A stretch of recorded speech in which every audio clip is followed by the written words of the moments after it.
quando pode servir simultaneamente a dois recintos que utilizem uma parede comum, o shaft pode ser perpendicular ao plano da parede.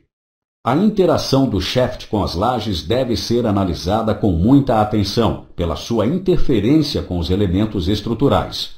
Para permitir a passagem das tubulações pela laje, é necessário que se faça uma abertura com a mesma dimensão do shaft. Esta abertura pode ser produzida introduzindo-se na forma da laje um negativo que sirva ao mesmo tempo como referência de nível para o sarrafeamento do concreto. Quando o shaft estiver no mesmo plano da parede, a abertura irá seccionar a cinta de amarração da fiada de respaldo, exigindo uma verificação por parte do projetista da estrutura. A solução do shaft, fora do plano da parede, evita o seccionamento da cinta. Os rasgos horizontais em alvenaria estrutural devem ser evitados. Nem é recomendável a utilização de blocos hidráulicos com rasgos definidos na horizontal de paredes estruturais. Tal procedimento introduz excentricidades que não estavam previstas inicialmente na alvenaria. Caso conste do projeto, deve haver a aprovação explícita do responsável pelo cálculo estrutural do empreendimento. A solução ideal para a passagem da tubulação em trechos horizontais é que estas sejam projetadas para passarem entre a laje do teto e o forro ou sócolos. Concluído o assentamento de toda a primeira fiada do pavimento, são fixados os escantilhões metálicos.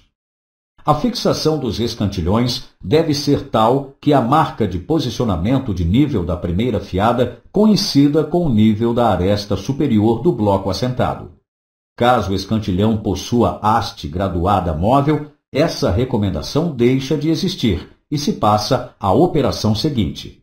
O escantilhão deve ser aprumado usando a régua para aprumar e nivelar. Os escantilhões devem ser colocados nos locais estratégicos de modo a permitir agilidade na obra, conforme mostrado na figura.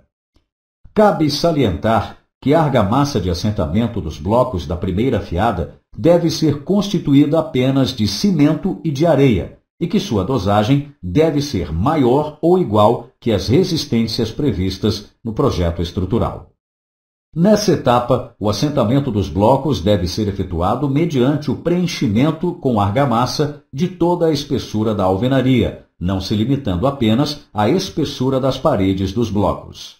Nos pontos previstos para a fixação de barras de aço e grout, o procedimento descrito não será seguido, possibilitando que o grout tenha contato com a laje.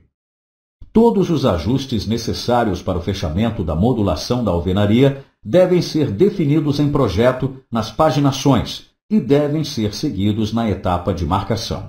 Desse modo, alguns recursos podem ser utilizados para o enquadramento da obra.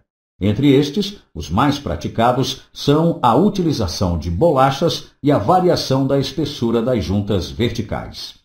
Para garantir uma alvenaria bem executada e possibilitar a avaliação dos trabalhos durante todas as etapas da obra, sugere-se que os índices de tolerância para marcação abaixo sejam observados. As tolerâncias são divididas em 3 etapas, sendo que os valores são demonstrados de acordo com cada tipo de aferição.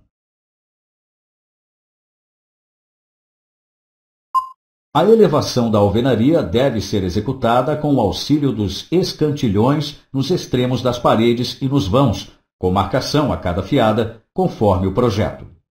A criação de dentes durante a elevação da alvenaria deve ser evitada. Sempre que as extremidades de uma parede forem assentadas antes do preenchimento total das fiadas, deve-se promover a elevação em castelos. Na altura da sexta fiada das paredes, que contém janelas, serão colocadas as canaletas para a execução das contravergas. Estas devem apoiar-se em pelo menos 2 blocos. A largura da base de apoio das vergas é função da dimensão do vão da abertura. Após a 7ª fiada, é necessário o uso de andaimes para a continuidade da elevação das paredes. O uso de andaimes metálicos é o mais indicado, uma vez que estes possibilitam maior rapidez no transporte e na montagem, além de permitirem o uso em alturas variáveis, o que melhora as condições ergonômicas de trabalho. Ao montar um andaime, é fundamental uma análise do acesso aos diversos pontos da obra para que os andaimes não prejudiquem o fornecimento de material. É aconselhável que este não seja deslocado antes que seja terminada a parede a qual ele está associado. O número máximo de fiadas assentadas durante o mesmo período deve ser limitado em 6 por dia, para que o peso da própria alvenaria não comprometa a manutenção do prumo e a espessura das juntas pelo esmagamento das argamassas ainda mal curadas de fiadas inferiores. Deve-se verificar sempre o nivelamento, a planicidade e o prumo das paredes. A organização do canteiro de obras deve ser feita através de um projeto cuidadosamente elaborado, envolvendo a execução do empreendimento como um todo, prevendo as necessidades e os condicionantes das diversas fases da obra. Devem ser previstas, por exemplo, facilidades para as diversas linhas de preparação de materiais e equipamentos. Também devem ser propiciadas condições favoráveis e humanas para o trabalhador desempenhar sua atividade. A descontinuidade vertical de pilares e paredes de um pavimento para outro pode ser no máximo de 5 milímetros, conforme as figuras. No caso das alvenarias periféricas, a tolerância do desalinhamento em relação à laje é de 5 milímetros. Na tabela, podemos conferir, conforme já mostrado em item anterior, os valores adotados para as tolerâncias em virtude de cada fator a ser considerado, como juntas horizontais e verticais, alinhamento da parede e nível superior da parede.